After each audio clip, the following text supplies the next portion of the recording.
Fala pessoal, sejam muito bem-vindos ao nosso episódio 19 aqui do podcast Opa Old School. Meu nome é Rafael Henriques e hoje a gente vai falar sobre válvulas de escape.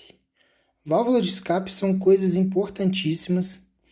É muito difícil alguém conseguir prosperar sem uma boa válvula de escape. E o problema das válvulas de escape é que elas geralmente são uma coisa de uma faca de dois gumes, né? Elas, ao mesmo tempo que algumas delas, né, podem te dar um alívio muito grande, relaxar a cabeça e tal. Do outro lado, dependendo da quantidade que você use, dependendo, né, de quanto você faz uso delas, elas podem te prejudicar muito. Então eu queria falar aqui dos benefícios e dos riscos das válvulas de escape mais comuns e falar um pouco do que eu fiz aqui, né? Eu tive um período um pouco tenebroso em termos de saúde mental e sem essas válvulas de escape, eu sei lá o que teria acontecido. Então, algumas delas eu vou citar aqui com um pouco mais de profundidade, porque eu pratiquei, funcionou. E outras eu vou passar mais por alto, porque eu sei que são opções, mas que não tenho experiência em relação a isso. Então, vou só passar por alto e aí depois vocês veem direitinho se serve para vocês, quais vão servir, quais não vão servir, e espero que isso ajude de alguma forma. Então, qual que é o problema das válvulas de escape? É que a gente precisa ter alguns hobbies para tirar um pouco da pressão na cabeça, né? Geralmente, fisicamente, a gente dá conta das coisas. Aliás, a gente está com a rotina cada vez menos física, né? A gente está cada vez mais sedentário para atividades do dia geral. Isso vem pela questão de modernidade, conforto, enfim, super legal. A gente não está mais capinando lotes no sol de 40 graus o dia inteiro, isso é bom. Mas tem esse problema, né, de sedentarismo e tudo mais. Então, a primeira coisa que vai te servir muito bem como válvula de escape é uma atividade física, né? E aí eu tenho basicamente dois grandes grupos aqui, né? Na verdade, uma não é um grupo, é a atividade em si, que vai ser a musculação. A musculação é um exercício extremamente completo, extremamente benéfico. Se você fizer da forma correta, você tem apenas benefícios. Se for um cara meio maluco, você pode acabar se machucando, mas é muito difícil, é muito mais fácil o pessoal se machucar jogando futebol, que é um negócio que o pessoal gosta mais, né? É muito mais fácil você se machucar sério jogando futebol do que dentro de uma academia de musculação ou até mesmo dentro de uma academia de artes marciais, né? Que é a segunda questão, a segunda parte da questão da atividade física. E por que é muito importante você ter essa válvula de escape? Porque faz muito bem para a cabeça o gasto energético, né? Eu falei, a gente está cada vez mais parado. E eu vi um estudo outro dia, eu achei muito interessante, que o homem primitivo, né, o homem antes da civilização, ele andava cerca de 14 mil passos por dia, né? 14 mil passos por dia. Para pegar comida, para caçar, para não sei o quê, para se mudar, para, né, época de seca, de cheia, aí muda para lá, muda para cá. Uma média de 14 mil passos por dia. Hoje em dia, o ser humano médio, normal, não dá mais do que 2 mil, dependendo da situação. 1.500, 2 mil passos. Então, esse é o nível do gasto energético que a gente deixou de ter. E, como eu disse, né, por um lado é uma coisa boa, a gente está mais confortável, mas por outro lado, se você não compensar isso de outra forma, você vai ficar ou muito maluco ou muito doente. Então, dê um jeito nisso daí. E a princípio pode parecer até que é um estresse a mais, porque no princípio ninguém gosta de parar o que está fazendo para ir para uma atividade física, mas isso é uma barreira que, se você insistir por 6 meses, tem certeza que você vai começar a sentir falta. Então, faz um esforcinho que vale a pena. Isso me ajudou demais, a musculação principalmente. A segunda válvula de escape que pode acontecer, e aí já começam os problemas, é o álcool, né? O álcool é uma substância que vai te dar um relaxamento natural e que, se usado com parcimônia, ele vai te fazer muito, muito bem, até para para conseguir descansar, dependendo da carga de trabalho, dependendo do cansaço mental que o seu trabalho envolve, você chega em casa e fica meio ligado ainda, né? Fica meio acelerado e tal, isso acontece. Você chega, toma uma tacinha de vinho e já toma um banho e tal, já dá uma relaxada, dorme bem, isso pode ser benéfico. O problema é ficar viciado nisso, né? Assim, então, todo dia eu preciso tomar 2 taças de vinho, senão eu não consigo dormir. Isso com certeza já passou da linha do aceitável, né? Então já vira uma dependência. É um problema e é preciso tomar cuidado com isso, mas usado de forma correta é aquela história da faca, né? Você pode usar uma faca de cozinha para passar uma manteiga no pão, ou você pode usar ela para cometer um homicídio, né? Então use com parcimônia. A outra coisa que é muito interessante até certo ponto e que se passar muito fica complicado é a questão de videogame, né? Videogame e jogos de computador e fica uma coisa mais ampla, assim, jogos no geral. Durante muito tempo, eu chegava fim de semana, às vezes meu nível de cansaço era tão, porque eu pegava estrada todo dia, fim de semana, às vezes eu pegava também para ir ver a Perla morava em São João del Rei na época. E eu andava, às vezes, 1.500 quilômetros no mês, né? Então, quando eu tinha um fim de semana de folga, eu entrava pro meu quarto, ligava o videogame e só saía na segunda-feira cedo, né? E eu tô para falar que não tem nada que deixe a sua mente mais limpa, assim, mais relaxada do que o tal do videogame. E geralmente eu bebia junto, né? Então era um desligamento total. O problema é que eu nem sabia que isso acontecia, eu vejo isso acontecendo em alguns depoimentos que eu vejo às vezes no Instagram, né? O pessoal manda certas perguntas para algumas pessoas que falam disso, né, que são influências maiores, e eles vêm chegando, respondendo uma quantidade muito grande de perguntas relacionadas a vício em videogame. E eu nunca passei por isso, porque o meu uso sempre foi muito tranquilo, no sentido de assim, cara, eu preciso descansar um pouco e vou usar e pronto. Mas eu vejo que virou uma espécie de epidemia, né? Porque chega num ponto que os caras não estão mais querendo viver a vida real, né? Chega num ponto que dentro de um jogo, sei lá, de guerra, você é o super fodão Capitão Strider que invade todos os territórios e conquista, não sei o que tem um olho biônico, tem um braço de não sei o que um puta tanque de guerra e que, enfim, e que é o cara mais foda do universo. E na vida real é só um Zé Ruela, então você vai preferir viver naquele mundo onde você é o cara, né? Então isso é um problema. Eu não sei o que fazer quando chega nesse ponto, porque igual eu disse, eu nunca cheguei nesse ponto. Eu sempre gostei de jogar umas coisas mais tranquilas, eu nunca gostei de jogo de guerra. E os jogos assim de história que eu pegava pra jogar, geralmente era Batman. O Batman, os últimos 4 jogos de Xbox, eu zerei todos eles. Assim que saía, geralmente a Perla me dava de presente, né? De aniversário, Natal, essas coisas. E eu ficava encantado, porque é um negócio muito real, né? Muito realista. E com o tempo você vai passando de fase, você vai ficando melhor, vai ter mais equipamento, tem mais coisas, mas sempre foi o Batman. Nunca era o meu avatar com o meu nome sendo um cara muito foda pelo mundo. Era o Batman. Então, por algum motivo, eu consegui manter isso distante da minha realidade.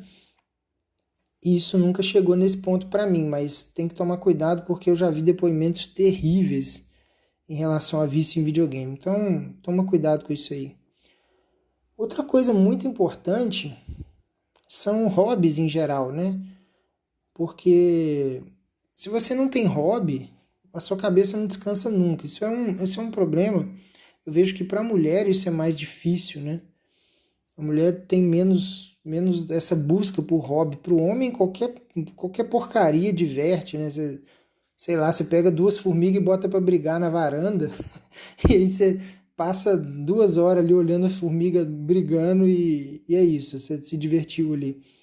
Então você tem ali, pô, mais tradicional, aquele futebol com cerveja, não sei o que, blá blá blá. Para mulher é mais difícil ter muito hobby, assim. Então eu aconselho que você procure isso, porque principalmente se você tem filho, que eu acredito que seja a maioria aqui, é uma rotina bem cansativa, né? Uma rotina bem maçante, assim. Não no sentido de ser ruim, mas no sentido de ser exigente, né? Vai te exigir bastante. Então, é muito importante que você tenha um hobby. Eu tive dois, assim, que eu lembro de ter, apesar de me deixar fisicamente cansado, eram coisas que faziam muito bem para minha cabeça. Teve uma época que eu estava fazendo cerveja, não sei se alguém que está ouvindo aí vai lembrar disso, tinha a Metrópolis. A Metrópolis era a minha banda, né? Que era o meu outro hobby, que era música. Eu toquei guitarra há muito tempo, depois toquei contrabaixo, aprendi isso tudo sozinho. E aí tinha a banda que chamava Metrópolis Power Band, e aí eu fiz a Metrópolis Power Beer, né? Que era a cerveja, durante um tempo e foi muito legal. Às vezes tinha um domingo de folga no mês, e aí eu pegava desse domingo e ficava de 9 da manhã até 10 horas da noite fazendo. Extremamente cansativo, fazia sozinho, mas é uma coisa que faz bem para a cabeça. E aí eu já toquei no próximo, né? Que são coisas que eu aprendi a fazer sozinho. E uma outra válvula de escape legal também que você pode ter são estudos, né? Principalmente estudos voltados para a busca da verdade. Porque acontece muito da pessoa falar assim, não, eu leio muito, eu adoro ler, eu leio demais, eu devoro livros. Aí você pega para ver o que a pessoa está lendo, sei lá, Pequeno Príncipe, Dan Brown, sabe? A Fortaleza Digital do Dan Brown. E aí, puta livro. Assim, como lazer, não vejo nada demais. É da pessoa, beleza. Aí, mas, assim, no final das contas, não te acrescenta muita coisa, né? É só um negócio vazio que você gasta tempo ali. Se você pegar o hábito de estudar coisas que vão te levar para um nível melhor, né? Isso eu não estou dizendo questão só de trabalho, nem de nada. Eu estou falando de questão da vida mesmo. Alguma coisa melhor. Por exemplo, eu estou lendo aqui, vocês já viram alguns episódios do Coração Selvagem, né? E o próximo aqui é o Intentional Father, que é do John Tyson. Então, assim, são coisas que não estão relacionadas a trabalho, que estão relacionadas ao meu crescimento como pai. Tem uma meia dúzia de livros de copywriting ali, que o meu trabalho de verdade é copywriting, né? Isso aqui eu faço como um hobby, tentando ajudar quem eu puder. Tem alguns livros ali de copyright que eu estou sempre lendo, mas tem os livros e os podcasts que eu frequento com... Tem uma frequência que eu consulto e que eu ouço e que eu leio, que são a busca de alguma coisa maior, né? O grande representante disso para mim, hoje em dia, é o Jordan Peterson, mas já foi outros caras. Então, existe algo especial em buscar a verdade, né? Toda vez que você busca a verdade, que você toca a verdade de alguma forma, a sensação de paz que te dá é impressionante, assim. Várias vezes eu sentava ali a Pela grávida, o Rafa dormindo, um dia cansativo pra caramba, sentava na varanda, acendia um charuto e ouvia o Jordan Peterson no podcast. E ele ia falando coisas que iam batendo na alma, assim, vai fazendo sentido, e aí você sente que você tá subindo um pouquinho de nível em relação a alguma coisa. Você tá entendendo o mundo um pouco melhor. E aí isso te faz ficar em calma, né? Numa situação de calma. Então é uma válvula de escape interessante buscar a verdade. Só toma cuidado com algumas coisas, porque é o que mais tem é uma galera assim falando uns troços muito óbvios. Que aí é claro que vai reverberar dentro do seu coração e da sua mente, mas na verdade não está te puxando para lado nenhum, né? Tá sendo só o óbvio sendo dito.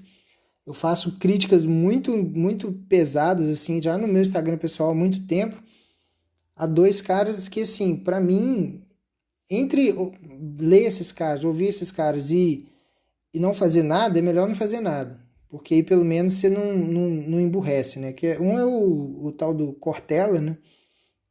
Que eu, honestamente, eu fiz esse desafio uma época. Falei assim, cara, se vocês verem alguma coisa do Cortella ou do Karnal, que são coisas profundas, coisas que toquem a alma de verdade, que não seja o óbvio, por favor, me manda, porque eu gostaria de conhecer. Até hoje eu não vi e eu já procurei de forma muito ferrenha, assim. Eu falei, não, esses caras têm que ter alguma coisa que sai do óbvio, não é possível. Esses caras são os caras mais famosos, os palestrantes motivacionais, né? Mais famosos do país, não é possível. E aí eu nunca achei. Então o Karnal e o Cortella foge desses caras que vai fazer bem para você. Outros dois caras que são muito famosos no Brasil é o Clóvis de Barros, que sempre foi um cara muito, muito bom. E de um tempo para cá ele foi ficando meio flat, assim, foi ficando meio inofensivo. As reflexões dele, das aulas completas do YouTube dele, que são mais antigos, você vê que ele estava bem mais novo, são extremamente engrandecedores. Ele tem aulas completas assim de Nietzsche, de Santo Agostinho, de Aristóteles, e tem coisas muito, muito legais ali. Eu recomendo que você vá nesse material. Agora, os livros mais novos dele, com a Monja Coen e que não sei o quê, porque a alegria, a felicidade, cara, honestamente não vai acrescentar nada. E o Pondé, que é um outro cara, o Luiz Felipe Pondé, que é um cara muito bom também, que sempre foi muito bom, que tinha uns papos bem pesados, assim, de psicanálise, sobre ressentimento humano. É um cara que tem uma pegada, tinha, né, uma pegada bem Nelson Rodrigues, assim, de falar com a alma do leitor, assim, e de uns tempos para cá também veio nessa bundamolização que sempre acontece. Então, tome muito cuidado com esses dois primeiros, e esses dois últimos tem coisa legal se você procurar direitinho. E o Jordan Peterson tem um monte de coisa que é legendado dele, se você não entende inglês, procura também que é interessante. E o último de tudo é o charuto, né, que eu já até citei. É um negócio que acalma, porque é um negócio que dura 1 hora e pouca, 1 hora e 15, 1 hora e meia, dependendo da marca. Você vai ficar 1 hora e meia ali concentrado em vários nada. Então, você vai ficar paradinho, contemplando aquela sensação do tabaco, né? E para quem acha que é muito parecido com cigarro, é totalmente diferente. Principalmente porque, por causa da questão primeiro, que você não traga o charuto, né? O charuto você não vai ser tão absorvido igual o cigarro. Segundo, ele não tem tantas substâncias tóxicas igual o cigarro. Terceiro, a forma de você respirar o charuto, ele te faz ter respirações mais longas e mais profundas. E na hora de expirar também, de soltar a fumaça, você solta mais devagar. Então, essa respiração mais calma, porque o cigarro você fica puxando, né? Puxa e sopra, puxa e sopra, puxa e sopra. É um negócio que te acelera. O charuto, ele acalma naturalmente por conta disso, porque o ritmo dele é outro, né? É um outro ritmo, é um ritmo muito mais contemplativo. Então, assim, lógico que eu não estou dizendo aqui que o charuto ele vai fazer bem para o seu corpo, não é isso. Mas pode ser uma válvula de escape caso você tenha, sei lá, uma afinidade, enfim, né? Estou aqui citando coisas. E aí, para fechar, antes de você escolher aquela que você queira praticar e tudo, tenta focar na simplicidade. Porque nada adianta você ter uma válvula de escape que é legal, que você gosta, mas que você não consegue fazer nunca, porque nunca precisa assim, de uma circunstância muito complexa acontecer para você conseguir fazer. Sabe? Eu gosto de viajar. Mas aí, pô, você tem que esperar um feriado, tem que esperar férias, aí uma vez por ano, 2 no máximo. Então, assim, isso não vai ser uma válvula de escape que você vai conseguir praticar com frequência. Então, tudo bem, pode até existir essa daí, mas tenta focar em algo mais simples que dê para você conseguir fazer e algo que seja executável, que seja exequível, né? Porque, por exemplo, se você não tem tempo, não adianta você querer fazer cerveja, é um negócio que demanda tempo. Na época eu não tinha e tentava fazer assim mesmo. Eu servia, fazia do meu jeito, nem ficava tão bom assim, mas era o processo, né? Então, assim, tem que ser coisas que precisa ser simples, precisa ser exequível e, mais do que tudo, tem que ser a prova de desculpa. Às vezes eu vejo o pessoal falar assim, não, eu vou começar a fazer musculação, mas eu vou começar, aqui do lado da minha casa tem uma academia, mas aqui é um pouquinho mais caro. Então, para economizar R$ 20 por mês, eu vou fazer na outra, que é a 8 quilômetros da minha casa. E aí você faz essa inscrição. Qual é a chance de você manter um hábito dentro de um negócio desse? Principalmente se você tem a rotina corrida com o filho e tal. Então você não vai fazer. Então toma muito cuidado com essas coisas. Faça alguma coisa ou algumas coisas que sejam a prova de desculpas, porque vai ter o dia que você... Cara, o dia que você tá tudo bem, provavelmente você vai conseguir fazer. Mas o dia que você... Pô, choveu, você tá cansado, o filho passou mal, aí você não vai fazer, não adianta. Então não complica, tá? Procure coisas à prova de desculpa. Cuidado com álcool e videogame, que são coisas que precisa ter uma certa parcimônia. E de resto, muito obrigado e até a próxima.